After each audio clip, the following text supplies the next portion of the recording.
அஸ்ஸலாமு அலைக்கும். இன்னைக்கு நம்ம உணவு தட்டில் நாகூரில் ரொம்ப பாரம்பரியமாக செய்யக்கூடிய ஒரு கிறிஸ்பியான தீன்பண்டம்.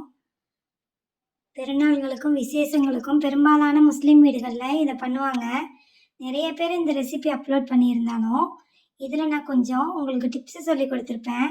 இந்த வீடியோ முடியும் போது அது உங்களுக்கு புரியும். எப்படி செய்யலான்னு பார்த்துடலாமா? இதுக்காக நான் ஒரு 1/2 கிலோ மைதா மாவு எடுத்திருக்கேன். ஒரு 150 வனஸ்பதி. இதை உருக்கி எடுத்துக்கணும். மிக சுலபமான முறையில் வீட்டில் கிடைக்கிற எளிதான பொருட்களை வச்சு ரொம்ப ஈஸியாக செய்கிற பண்டம் தான் இது. ரொம்ப ஹீட் ஆகிடாமல் லேசாக பபிள்ஸ் வந்ததுக்கப்புறம் இந்த மாவில் ஊற்றிக்கலாம். இந்த மாதிரி பொறி பொறியாக வர அளவுக்கு ஹீட் வந்தால் போதும். ஒரு ஸ்பூன் வச்சு கலந்து விட்டுங்க. கைகளால் கலந்துடாதீங்க, ரொம்ப ஹீட்டாக இருக்கும்.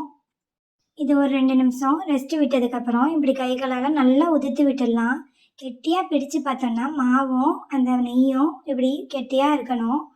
ஒரு 1/2 டீஸ்பூன் உப்பு போட்டு தண்ணி ஊற்றி கொஞ்சம் கொஞ்சமாக தண்ணி ஊற்றி நம்ம சப்பாத்தி மாவு பதத்துக்கு இறுக்கமாக பிணைஞ்சு வச்சுக்கணும். ஒரு மித்தமாக தண்ணி ஊற்றிடாதீங்க, கொஞ்சம் கொஞ்சமாக தொளிச்ச மாதிரி ஊற்றி இந்த மாதிரி ஒரு திக்கான கன்சிஸ்டன்சியில் பிணைஞ்சு வச்சுங்க. இது சூடாக இருக்க போகும்போதே திரட்டினீங்கன்னா உங்களுக்கு வளர்க்குறதுக்கு ஈஸியாக வரும். ஸோ கொஞ்சம் கொஞ்சமாக மாவு எடுத்து உருண்டைகளாக பிடிச்சி நல்லா உங்களால் முடிகிற அளவுக்கு சன்னமாக நல்லா வளர்த்துங்க. மீதம் இருக்கிற மாவை எப்போவுமே யூஸ் பண்ணுற வரையும் நல்லா டைட்டாக ஏர் போகாமல் மூடி வச்சுங்க.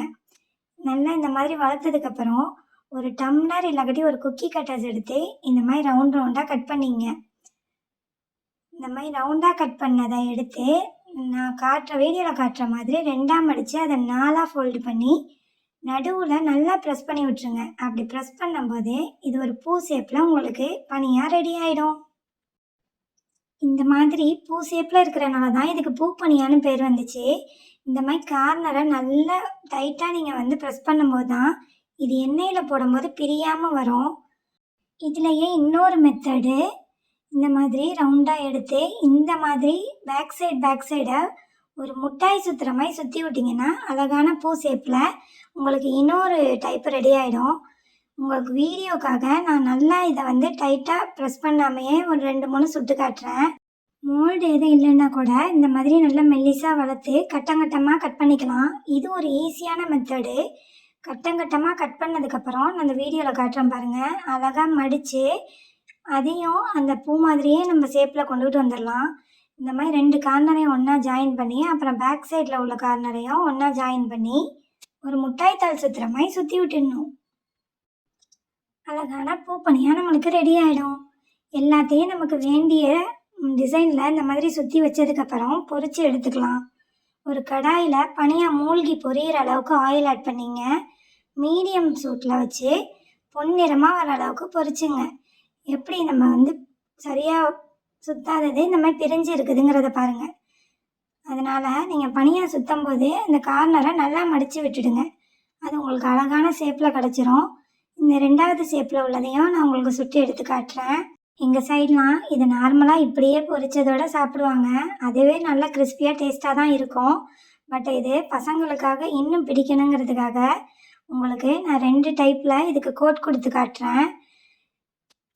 யூஸ்வலாக சுகர் கேரமலைஸ் பண்ணுறது எல்லாருமே சொல்லி காட்டின ரெசிபி தான். நம்ம தம்ப்நெயிலில் சொன்ன மாதிரி இன்னொரு ரெசிபியும் இதில் நான் உங்களுக்கு சொல்லி காட்டுவேன். இப்போது நம்ம சுகர் சிரப் ரெடி பண்ணிடலாம். ஃபஸ்ட்டு சுகரை நம்ம பனியாரில் ஊற வைக்க போகிறதில்ல. அதை ஜஸ்ட்டு கோட்டிங் கொடுத்து கேரமலைஸ் தான் பண்ண போகிறோம். ஸோ 1 கப்பு சுகருக்கு 1/2 கப்பு தண்ணி ஊற்றி கொஞ்சமாக ஏலக்காய் தூள் போட்டு 10 நிமிஷம் நல்லா கொதிக்க விட்டு ஒரு பிசுபிசுப்பு தன்மை வர அளவுக்கு கொதிக்க வச்சு எடுத்துங்க. இது நல்லா கேரமலைஸ்ட் ஆனதுக்கப்புறம் அந்த பனியாரில் போட்டு நல்லா சுற்றி கொடுத்துடலாம். எக்ஸஸாக இருக்கிற சிரப்பை கூட நீங்கள் வடித்து எடுத்துருங்க. இது ஆறுனதுக்கப்புறம் நல்லா கோட்டாயிடும். இந்த ரெசிபி தான் புது மாதிரியான ரெசிபி. ஒரு கைப்பிடி அளவுக்கு கருவேப்பிலையை 4 ஸ்பூன் ஆயிலை ஹீட் பண்ணி நல்லா பொரித்து எடுத்துக்கலாம்.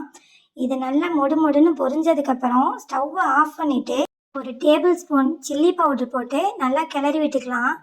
இந்த கலவையை நம்ம அந்த எடுத்து வச்சுருந்த 2ஆவது டைப் பனியாரில் கொட்டி நல்லா சுற்றி கொடுத்துருங்க. இது ஏற்கனவே நல்லா மொடுன்னு நல்லா பொரிஞ்சதுனால நல்லா பவுட்ராகி சூப்பராக கோட்டாயிடும். நல்ல ஃப்ளேவர்டாக செம்ம டேஸ்ட்டாக இருக்கும். பசங்கள்லாம் விரும்பி சாப்பிடுவாங்க. இனிப்பு காரம்னு இன்னைக்கு 2 மெத்தடில் பூப்பணியா உங்களுக்கு நான் சொல்லி கொடுத்துருக்கேன். பொதுவாக இனிப்பு மெத்தடு தான் எங்கள் ஊரில் எல்லாரும் ட்ரை பண்ணுவாங்க. காரம் மெத்தடு உங்களுக்கு தெரியுமாங்கிறத கமெண்ட்டில் சொல்லுங்கள். என்னோட சேனலை புதுசாக பார்க்குறவங்க சப்ஸ்கிரைப் பண்ணுங்கள். இன்ஷா அல்லாஹ் அடுத்த வீடியோவில் சந்திக்கலாம். அஸ்ஸலாமு அலைக்கும்.